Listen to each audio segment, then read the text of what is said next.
ayat yang paling mulia. Ayat apa itu? Nah, itulah ayatul kursi.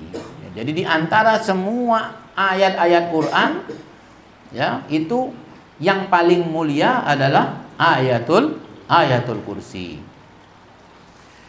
Suratul Baqarah fiha ayatun sayyidatun ayil Quran la tuqra'u fi baitin wa fihi syaitan illa kharaja minhu ayatul kursi.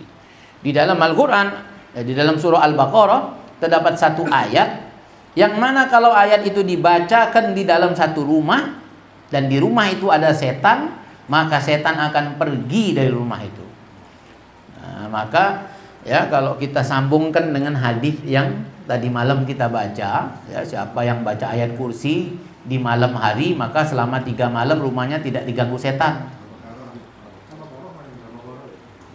Surah Baqarah, ya, surah Al-Baqarah. Kemudian siapa yang baca surah Baqarah di siang hari, maka rumah itu 3 hari tidak akan dimasuki setan. Nah, ternyata kuncinya itu ada pada ayat kursi ini. Kalau kita baca Baqarah ya panjang, ya. Nah, kuncinya pada ayat kursi. Nah, tapi nanti pada kajian berikutnya, ya, ini pada kajian tentang penutup daripada surah Al-Baqarah juga memiliki keistimewaan yang sama.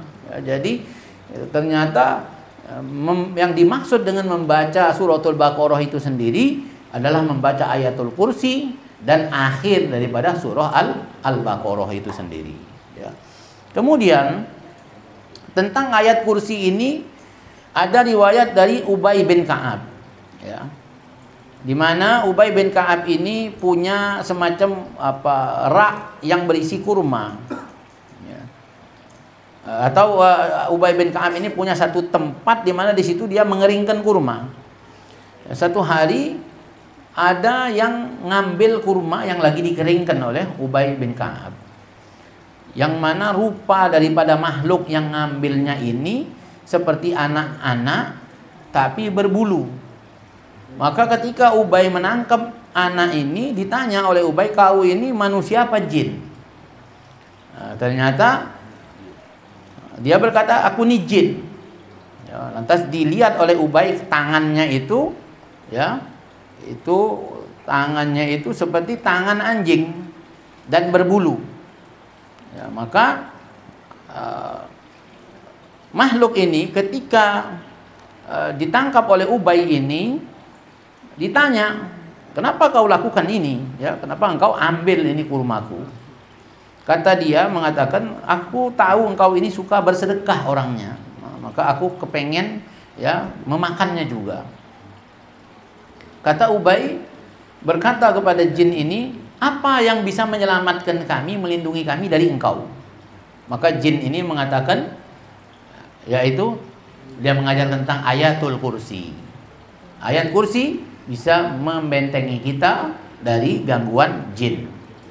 Ketika besoknya dikabarkan kepada Nabi SAW, maka kata Nabi, sodaqal khabith. Sodaqal, benar yang dia sampaikan itu, walaupun dia itu tukang bohong. Jin itu tukang bohong. Juga di dalam riwayat dari Abi Ayyub Al-Ansari, ya. Ini Abi Ayyub Al-Ansari, redaksinya ini hampir mirip juga dengan redaksi daripada yang disampaikan oleh Abi Hurairah, ya, di mana satu hari Abi Hurairah ini disuruh oleh Rasulullah menjaga kurma, ya, yang disetorkan sebagai bentuk zakat. Nah, itu disuruh dijaga oleh Rasulullah. Nah, waktu malam-malam itu datang jin nyuri kurma itu. Waktu ditangkap sama Abi Hurairah, dalam redaksi ini Abi Ayyub Al-Ansari, hampir mirip redaksinya, ya. Jadi anak gabungkan aja kisah ini, ya, karena mirip. Ditangkap, ketika ditangkap dikatakan sama dia, aku akan serahkan kau kepada Rasulullah. Kata dia bilang, jangan, kata jin itu. Aku ini punya keluarga, lagi butuh makan. Kasihanilah aku. Kata Abi Hurairah, ya, aku kesian, aku lepas malam itu. Besok Nabi tanya, gimana tawanan kamu itu? Nabi tahu berita itu. Kata Abi Hurairah, aku lepas ya Rasulullah, aku kesian lihat dia. Besok dia datang lagi, kata Rasulullah. Betul, besok dia datang lagi. Ditangkap lagi sama Abi Hurairah. Ditangkap lagi, dia ngomong lagi, aku ada keluarga, lagi butuh makan. Besok aku tidak datang lagi, kata dia. Aku janji, besok aku tidak ngambil lagi. Akhirnya dilepas sama Abu Hurairah. Jumpa sama Nabi, ditanya lagi, gimana kabar tawananmu tadi malam? Aku lepas ya Rasulullah, kasihan aku lihat dia. Dia janji nggak mau datang lagi. Kata Rasulullah, dia besok datang lagi. Nah, dia besok datang, betul ya. Besok dia datang lagi. Ya, besok dia datang lagi. Maka ditangkap lagi. Kata Abi Hurairah, aku akan serahkan kau kepada Rasulullah. Nah, kata dia bilang, jangan, katanya.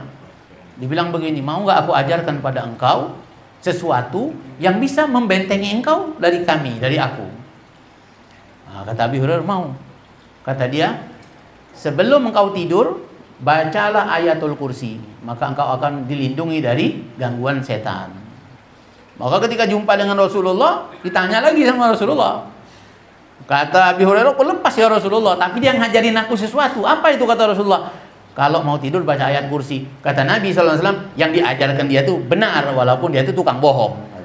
Nah, ini daripada keutamaan membaca ayatul kursi. Dan di dalam riwayat yang lain, orang yang selepas sholat membaca ayatul kursi, maka tidak ada yang bisa memisahkan dia dengan surga, melainkan hanya kematian.